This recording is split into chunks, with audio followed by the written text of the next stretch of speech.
Welcome back. You're still watching World Insight with me, Tian Wei, coming to you Monday to Friday on CGTN. For the past 18 years, Angela Merkel has been the head of her country's strongest conservative party, the Christian Democrats Union. But her tenure is coming to an end. On October the 29th this year, after her party suffered severe losses in key regional elections, Merkel announced that she would not seek re-election.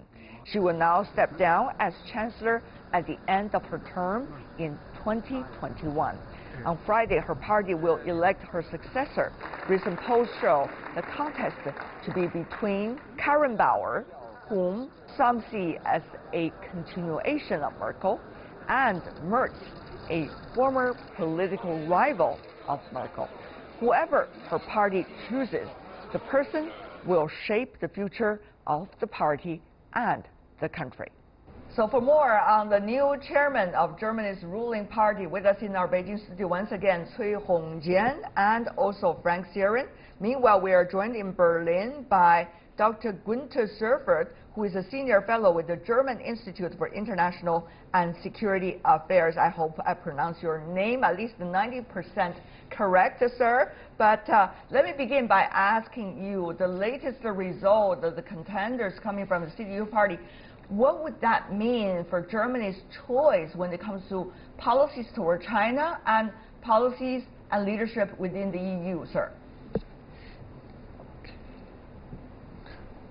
I can't imagine. You have pronounced my name very, very perfectly, very correctly. Thank you. Thank you, sir. No, I can't imagine a particular change in policy towards China. I think that if there is any change, it would more be naturally towards the European Union and the role Germany is playing in the European Union.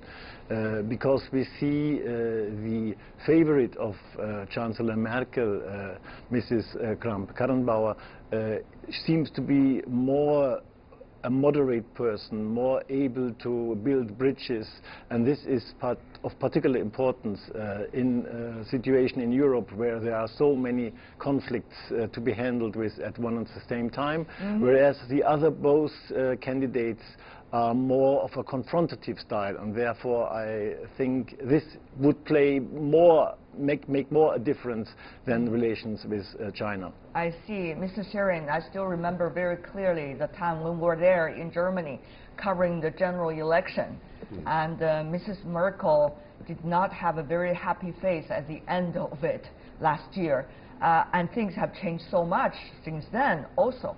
Having said that, though, what would that mean, as Mr. Serfert put it, for Germans' search for its right role within the EU? Yeah, it's very important to have a strong leader in Germany, which is at the same time, or could be at the same time, a strong leader in Europe. But now, as my colleague was saying, we first need to wait for the results on Sunday, and then it's all about inner politics. Things need to be arranged and everything, and then the next step will be Europe. One thing is clear: Angela Merkel will be weaker after this Sunday elections, because she will not running the party anymore. It will be for her more complicated, even in Europe, to succeed. That's clear. Will she become a lame duck in a way? In a way, she is a lame duck already. It depends on who is winning. If Ms. Karrenbauer is winning, then it's probably a bit easier. If Friedrich Merz is winning, then it will be much more complicated. We need to see and to wait. But there is a lack of leadership in Europe, that's clear. And it will not be easier with Chancellor Merkel fading. Right. Well, what exactly are the two candidates having in mind when it comes to their schedule for the country and also for Germany's role in Europe? Karen Bauer, for example, has backed Chancellor Merkel on immigration. She is generally seen as a socially conservative, opposing same-sex marriage and abortion while being economically liberal. She would likely gain support from voters who defected to the Greens. Merz, however, on the other side, is considered a pro-business conservative on the right of the CDU. He questions the right to asylum by refugees. He would likely gain support from voters who defected to the right-wing AfD party.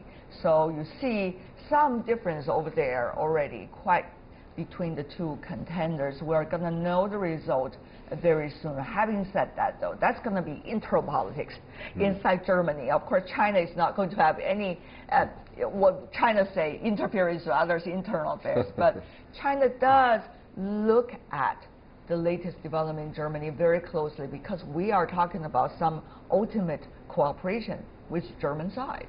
Yes, exactly. I think China should keep a very close concern about what's the change, especially politically in Germany. Just like we mentioned before, that we need to know if Germany is a very reliable partner for us. I think part of the reliable Germany would be the political stability and also the consistency of the policy. But now, yes, I think that even for every, contenders this time, even for Mrs. Kronbauer, if she win, because he is regarded as the copy of Chancellor Merkel, even a mini Merkel. But even for her, that I don't think there will be a big problem, question mark, with the continuation of Chancellor Merkel's policy. Right. Having said that, though, it is really Germany's role inside the EU that everybody else is watching about the latest development in Germany. And Mr. Surford, on that, I want to come back to you. You see, France, at least French President Macron, was quite ambitious earlier, but with the latest setback, with the so-called yellow vest issue, he certainly has to clear up his house before going further to play a role inside the EU. Though Germany was a little bit weaker as a result of Merkel's weakening in the party, but now there seems to be a possibility that Germany could pick itself up again within the EU, or is it? I don't agree with much with your analysis. I think Germany missed a big chance. Missed a big chance in not supporting Mr. Macron enough in its pro-European initiatives, because what we see in France now is very similar to what we see in other countries. It's a very, excuse the term, it's a very selfish and egoistic move for not being in a way taxed for economical reasons or for environmental reasons, and everybody is only dealing with its own interests. And what Macron suggested was a more broader perspective to put the interests of a common Europe into the forefront, and Germany should have taken this chance and to agree more on the financial suggestions of building a Eurozone budget, of being able to share more its wealth with other European partners, and to underline that Europe is again a partner or an actor that can deal with the economic and political problems. And I think is particular the fact that Macron was not able really to count a real success in its European policy that aggravated also its image at home. And I think therefore it will be much more difficult for Germany, who is very much reliant on a common European policy, to build a common European policy with a President Macron, which is now weakened due to domestic developments. Mr. Sheeran, for example, Brexit. That, of course, has news, not... well, listen to me. At the current stage, there seems to be some temporary consensus reached within the British side, and yet, of course, that plan still needs to be approved by the Parliament. That's going to be the difficult part. Having said that, though, there is somewhat a temporary result. Will that be able to let the EU pick up a little bit from the earlier chaos, and as a result cleared up its mind as to what could be some of the priorities and give Germany a chance? The problem is it's too early to speak of good news. This is a very, very weak situation, and we don't really know the outcome. It's very fluid. Yes. It could go any direction. Yes. And especially in UK itself, the political situation is very unstable. It can change every day. So therefore, we can't say anything reliable right now about the European future. We know what we would need. We would need to be unified. We need to speak with one voice. We need to stick together. But according to the Germans. Not only according to the Germans, there are many other countries which see the necessity that we speak with one voice, to be internationally reliable, to have a strong voice internationally. But right now with the Brexit, it's very, very difficult to predict. It's very difficult to predict what's going to happen to Macron. Right. Very difficult to predict what's happening in Italy and in Germany. About Germany, we did talk about already. As a result, Mr. Surford, how attractive is Germany now, do you think, in the eyes of the other outside Europe? For example, in the eyes of China? I don't know. I want to have your opinion. I think in the last years we saw in a way a hype that Germany would, due to its economic strength, would be able to play the role of a leader in Europe. And we see, for example, that some think tanks who had their centers in other European cities now moved to Germany. And I think this was really a little bit an unfounded hype, because Germany has a very strong economic potential, but I think the German leadership was not ready and not willing to play really a leadership role in Europe. And we see, when we look at the past 10 years, we see that the European Union was split 2 times politically. In the Euro crisis, there was a split between the North and the South, and Angela Merkel tried to manage this. And then in the migration crisis, we saw a split between the East and the West of the European member states. And therefore now Europe is sitting on these 2 different fault lines, which are very, very difficult to manage. And now we have on the top of it Brexit and Mrs. Merkel, as it was said before, as a lame duck. And I think therefore the hype of Germany as a leader of Europe has not realized. But there is also no other one around, and therefore I think Europe is really in a deep crisis. How attractive is Germany in the eyes of the Chinese, Mr. Cui? Yes, I think that still, I think that because Germany is still biggest economy in the Europe, and also now Germany should, more powerful in political or some other field in Europe.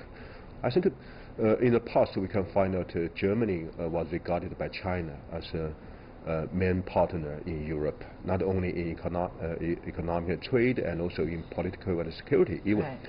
But now I think the issue for China, Germany, and how about the image, how about the future of Germany in the eyes of China is, now I think especially recent years, because of immigration issue, because of issue of Eurozone reform, now it looks like Germany become more inwards in policy. Germany take more about the whole interest in the name of a European Union. And at the same time, there will be some problem on the identities between the Germany as a nation state, as a single economy, as a very important partner with China, and also at the same time, Germany as a leader of the Eurozone and the European Union to deal with its relations with China. That's exactly what I want to ask back to Mr. Surford, because Mr. Surford already earlier, your colleague, have some say about this, but now it's your turn, I think, Mr. Surford. For example, the latest China-U.S. apparent trade war going on with a 3-month suspension, but there is so much uncertainty over there, and therefore, with this uncertainty, how will Germany look at its right selection of approach towards China, and also toward the United States, which is likely to impose some of the tariffs on German manufacturers? We don't know. Everything is fluid. So how will Germany be able to carefully tit its road ahead? Yeah, naturally, I think Germany is between a rock and a hard place, but I think this is also the fundament for very rational and moderate policy Germany has to conduct, because Germany is due to the developments after Second World War, due to its NATO membership, due to its dependency on a huge American market, naturally is in a way it is dependent on the US, on good relations on the US. On the other hand, China is now the market of the future, and almost with equal trade shares of Germany with China and with the US. And therefore Germany is not in the position, I think, to see a black and white picture and to take either the side of the Trump administration or the side of China. Germany has, due to its own interest, to be a good moderator and a reliable partner that is able to build bridges. And I think there are not many countries around who are in a similar position and who can fulfill this role. And therefore, I see a very important task for Germany in that way. Can we expect anything coming out of this visit by the German president to China? Mr. Cui, briefly. Yes, I think that it will be very necessary at this moment for this visit. I think it will keep a high level of communication between two countries. Okay, Mr. Siri? For example, there will be some progress in shaping the WTO. There we have both very strong interest to keep the WTO in place, make it more efficient. That's already quite a big thing over there. And Mr. Surfert, finally, last but not least.